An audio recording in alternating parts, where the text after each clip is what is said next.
Thank you, Sean. That's very kind of you, and farewell to my dear friend Fergal McCormack, oft about the business of his day. About the business of her day, Trassa Smyth, you're most welcome. How are you? Thank you very much. It's lovely to see you. Lovely to be here. A lady of Ireland, but also a lady of New York. You've been there right. many years now.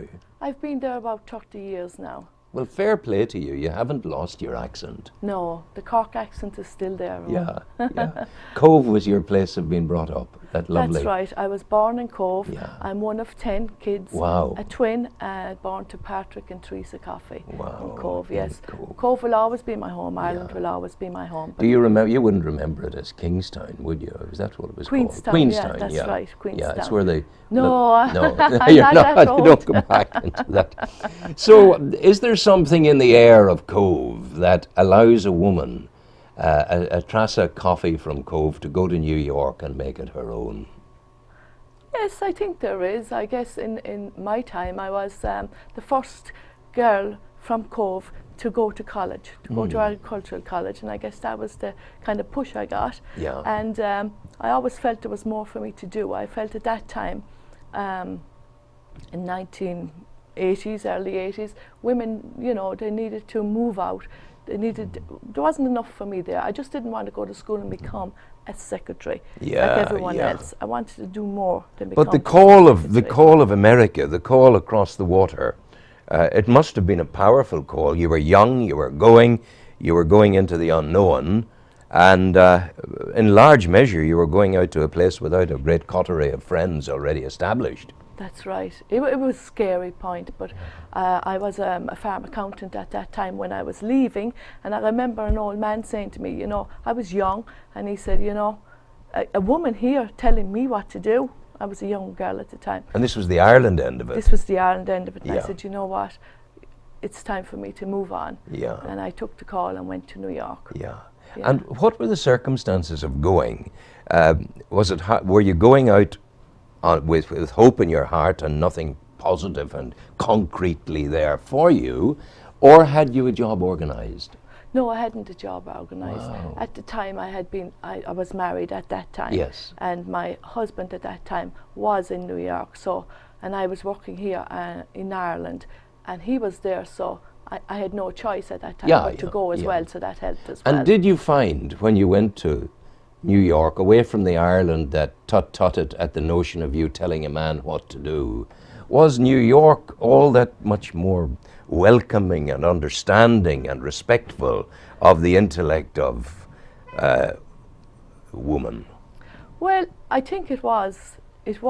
First day I got to New York, it was a big shock for me because I'd been looking at New York from the TV point of view.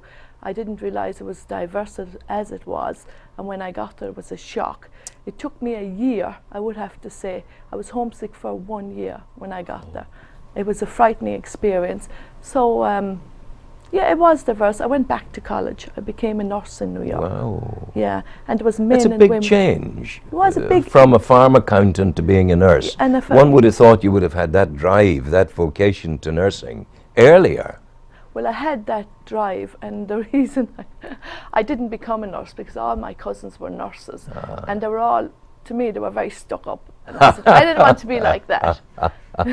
Terrible thing to say, but however they were, I didn't want to go that road. But farm management, farm accounting, I went the different route. Yeah. And but in New York, it was different. There was guys, nurses in our class going to school and college, and there was women. It was different. In New York, for me, you can be anything you want. There's no one to say you can't do it. Yeah. If you want to do it, and you really want to and determined to do something, the doors would open for you. You'd make the doors open, keep trying, and never say I can't. Yeah. I remember congratulating President Obama on the openness of his society, because one of his key organizers was a Chinese chap.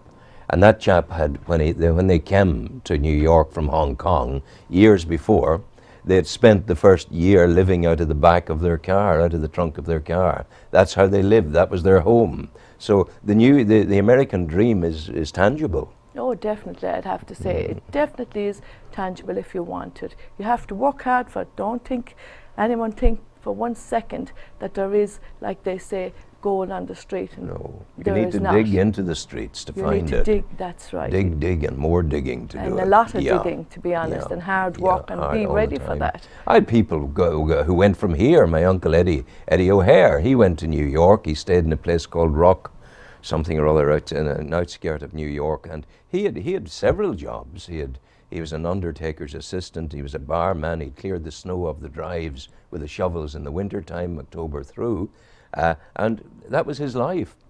Yeah. Life of work and caring and all of that, you know. Yeah, when I went to New York first, I just didn't jump into nursing. I was cleaning houses. Yeah. Were you? I was cleaning houses for a good few years, paying my way. I had 12 jobs that put me through college. I was doing night duty as nurse's aide. That kind of gave me the push. Yeah. There was an old lady, Kerry lady, who was a nurse at the time in the hospital I was working in. And she said to me, I'd been there working about 2 years at nights. And she said, you know, Trassa, I think you'd be a great nurse. Yeah. And she said, meet me at the college. And she gave me the name of Queensborough Community College. And I met her there the Monday morning. And at the time I wasn't a citizen, and Mayor Koch was in. Oh, and he yes. allowed foreign students to become, to go in and become nurses and whatever they wanted to go to college. It's different now. Koch was an interesting and strong man, and also a man of some vision, allowing strangers to come in and become nurses. Mayor. I think he was the most loved mayor of New York. Really, yeah, definitely. Yeah. Yes. Were you? I must ask. Were you there on 9/11? I was there on 9/11. What were the circumstances of that day, 9/11, as they unfolded for you? That day, as usual, I brought my 2 kids to school, Anthony and Lisa. I dropped Anthony off to school first because he was further out the Long Island Expressway in New York, dropped him off, and on the way back I dropped Lisa off, and when I got back into my car I always listened to 880, the radio in the morning going in, and the guy in the radio said, you know, there's a small plane, he said. I'm not sure, he said, what it's doing, but it's very near the Twin Towers. And he came back again a few seconds later and he says, you know, I think this plane is going to hit the Twin Towers. And then of course it did hit the Twin Towers. Yeah, I was devastated, and I couldn't. Were you aware of the explosion? Did you see the smoke? Did you feel the vibration, or was it just coming across to you on the radio? It was coming across to me in the radio. The first time, the first bomb went off on the radio for me, and I went in home. And we live in Middle Village, Queens, and there was a height up, and I could see the smoke. I ran up to the park. And there was a lot of old people there, and they were saying, oh my God, it's like Normandy, and they were crying. So I ran back to the house again. Tommy, my husband, was away at the time working in ESPN, and I ran back and I called him and I got him on the phone, and I said, Tommy, one of the Twin Towers is hit, turn on the TV. And he thought it was, he couldn't believe it. And as we were talking, the TV was on, and we saw the second Twin Towers go down. My God. Unbelievable. It was Armageddon, really. It was. It was just in disbelief. And the thing about it then, we were afraid we'd be hit again. And then Washington... And you didn't know where? We didn't know who was coming, what was happening. And the LIE that time, the Long Island Expressway, big loud over the radio, do not... It was a closed lockdown. Kids in school were locked down. And I remember my kids saying to me afterwards, they said, Mommy, you never came to pick us up. We couldn't get there to pick them up. Couldn't get there. Nobody, everyone had to stay still. But you knew they were safe in the environment they were in. They were safe. That was the whole thing. We've heard a lot about the resilience of New Yorkers, and I even heard it said that post 9/11, New York changed to the extent that the warmth of the open arms and the friendship and the greeting was all the more noticeable and discernible. Is that just a myth, or was it so? No, that's true. I think before 9/11, people they would never believe that America or any part in America would be hit. This kind of scared them a little bit, but the community everyone stuck together. The neighbours helped each other. It was just people were flying flags in their car. They were out helping people, looking for people, reading the papers for to see who was not home. We didn't know for a good while. They were very kind. Great very supportive of one another. We have a neighbour, John Breen was his name, a fireman. He was on the missing list. His mother was in Ireland, and he was on the missing list. But he saved a lot of people. Yes. He was up the stairs. They were coming down the stairs, and there was about 40 people in the Twin Towers. He told me the story himself, and there was a big iron piece of the Twin Tower down, and he got them out from the stairway onto the iron, big piece of iron, and slid them all down. He saved a lot of people's lives. Simple way to do it, and it happened. It was a God incidence rather than a coincidence, perhaps. Yeah, it was just. Yeah. It was. There was a lot of stories like that. And I remember from our house, we'd just drive a little bit down, and we'd see the smoke. I think we'd seen the smoke for 3 months, glowing. My goodness. Yeah, it was just unbelievable. My goodness. Your whole experience of life in New York, has it taken you and molded the Cove girl into an American woman? Are you now, I know your accent is the same, but you've been exposed to America for all of the years you've been there. Are you now an American in that sense, in that you've been taken and molded? Well, I'm an American to a little bit, but I would like to think I'm a Cove woman that has matured, that has broadened her horizon in a lot of things, and being a nurse in itself has opened my views to a lot of things that I wouldn't have been exposed to in Ireland. I think it's broadened me, made me more compassionate, made me more aware and smarter, I would think. Yeah. But I'm still a Cove woman. Yeah, that part. Yeah, yes. There's a huge part of you is a New Yorker. Yes. But nevertheless, you're coming home to friends. You're coming home to the environment you grew up in and loved. Yes. And you have the advantage of having been formed by two cultures. Yes. And there's a combination, an amalgam of that, which is a great thing. It is a great thing. I think it's just made me wiser, much wiser, worldly. I am of the opinion, and I have good experience in these matters. I have many daughters and granddaughters and wives and stuff like that. My observation is that women were born wise, and that a man of great maturity and wisdom recognizes that early on, and knows how to play the game. That you say, yes, my darling. You know, was it Charles Aznavour, that song that sang, how do you treat a woman? You simply love her, simply love her. If you have the wisdom to be kind, then the man will always get out. But you are the wise people. You are the great ones. I think this is true. But your life then took you into broadcasting because you have your own radio program over there. Yes, I have. I have my own radio show that was handed down to me from my husband, Tommy Smyth. Yes. He had that show. It started in 1969, and when he got into television announcing, ESPN, he was thinking about giving up the show. And I said to him, don't give up the show. It's part of the American culture now. Yeah. It is really part. So I said, teach me wow. how to broadcast. So I remember I went to the Tommy Smyth School of Broadcasting. I have to say that. That's where I've learned my broadcasting. Yes. I remember my first show, I wrote my name on a card. My name is Trassa Goodwin Smith. Welcome to Ireland Calls. And that's how nervous I was. How do folk get Ireland Calls? The folks can get Ireland Calls on the internet.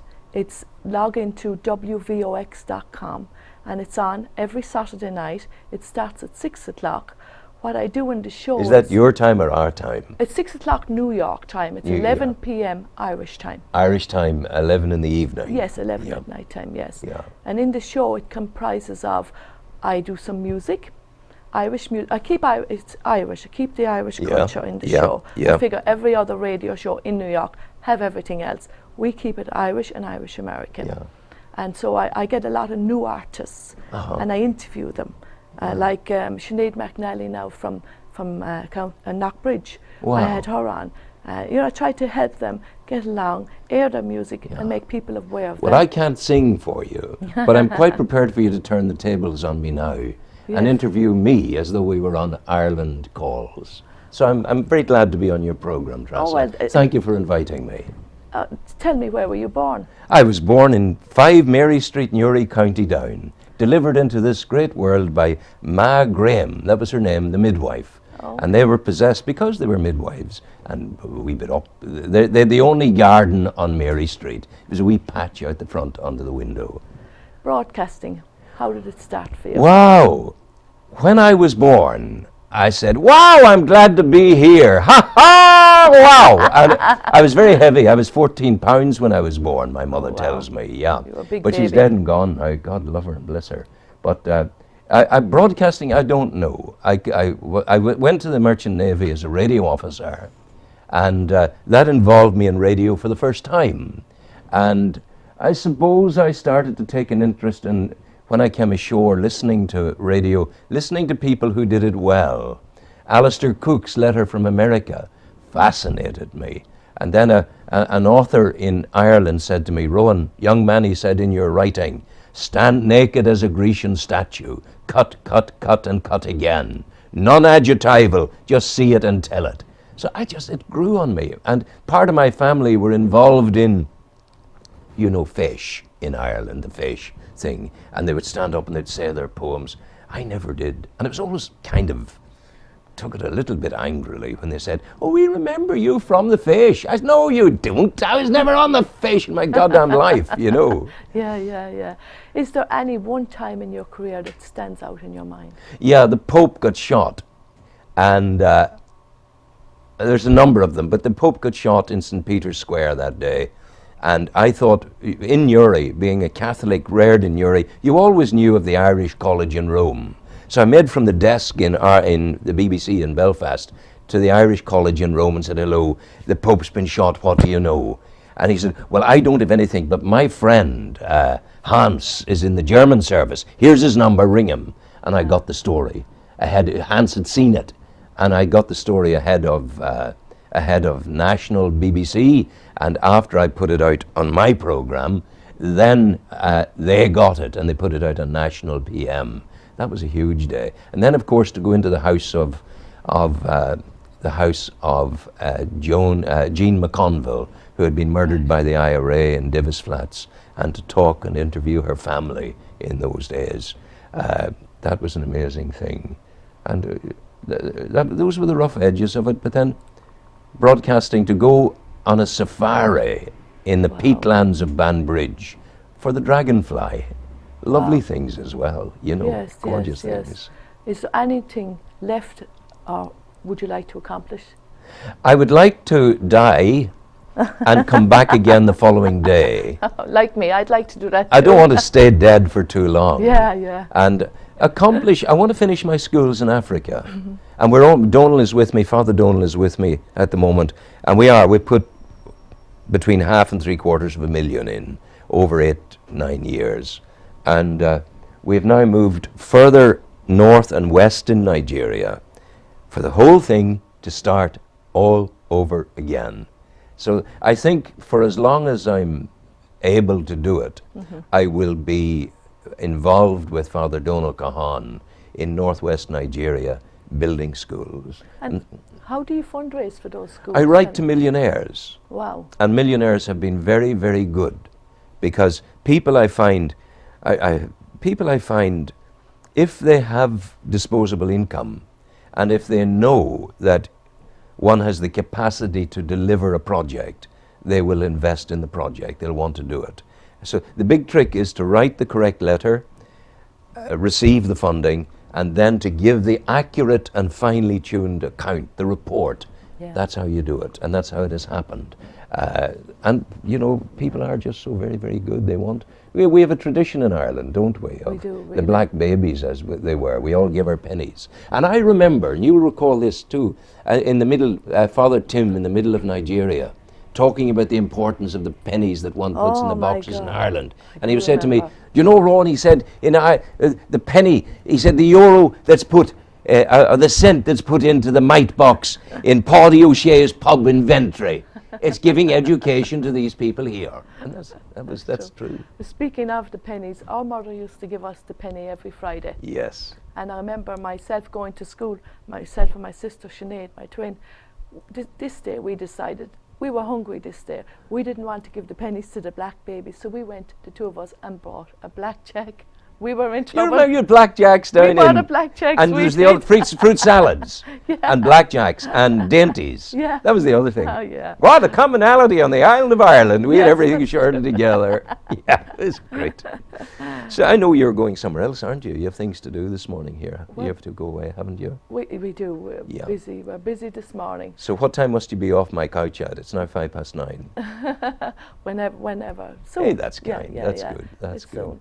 So you're holidaying back. It's all been good, and we must talk on the telephone for your Ireland Yes, polling I would show. love to have that you would on be the great. show. It'll That be would be great very fun. good. Yeah. Yeah, that would be. And, My New York listeners and all over the world Wow. would love to hear you talk Well, on sure. our show, and We'll have great fun. we It'll will be have good. great fun. I It'll be look good to forward to do that. it. Yes, of course. Yes, I look forward to that. Hobbies in your life? Have you time for anything other than family and Well, working? I am working. I'm broadcasting, and I do the All Irelands as well. I love sports. I love running. Since I gave up playing camogie, now I run. I run a little. You just- still run, do you? Yes. Yeah. I run for enjoyment. It's my Wow. time for me. It's great. Well, it's very important to recognise that. Not a big runner. No. I remember But my that's a lovely phrase, a wise phrase. My time for me. yes. You know, that's the foundation for everything that you will ever Yes. do. Yes. Anything that anyone will ever do. Because Yes. if you're not prioritizing self, you can't have a foundation to help anybody and do Yes. anything, you know. You have to love yourself, and Yeah. love yourself not too much, but love yourself before you can love anyone else. Absolutely, yeah. You really do. Yeah, absolutely. Thank you And for coming in. You're very welcome. You're great. Thank you, Ron, for Give having Tommy me. my regards. I will indeed. And we could tell the people that our special nationwide report on Tommy Smyth, New Yorker and citizen of Knockbridge in County Louth, a neighbour's child just down the road, that will be coming out on Nationwide in October time. And I shall be telling you about it and bringing it to you. And you're in it as well, talking about the meeting with Tommy and the love that blossomed. And it was a great love affair because I asked you, you were playing camogie that day in Gaelic Park in New York. That's yes. right. I was playing. And you had something to do, you had to bring something up to him. Because we knew he was the voice of Gaelic Park, and he would have. I hit two birds with one stone. He would announce it that day for all the Irish community, and he would also put it on his radio show, the announcement to have for the event of the New York Young Irelands that we had coming up, and we knew it would reach everybody. And tell the people finally about the moment on that day when it was love at first sight. Well, I went up to the press box. Now she knows this, she's got it bang. There's no hesitation here, you listen. I never believed in love at first sight, but I went up to the press box with a few girls, so I wasn't very brave to go up to meet this famous Tommy Smyth. And he came over to me, pushed them all away, and he came over to me, put his hand in my hand after I gave him the piece of paper to announce. I was nervous, and it was just very kind, gentle person. And I said, you know, he's such a sweet, sweet man. You know, you could tell by someone's eyes. The soul is in the eyes, and I could tell. And I love him very much today, as much as I did then, and more, I would say. Do you know something? That's the story of a little bit of heaven. Yes. That's good. You go well. Take Thank care. you very God bless much. you. Take care. Thank you very much. Sean, some music, dear boy.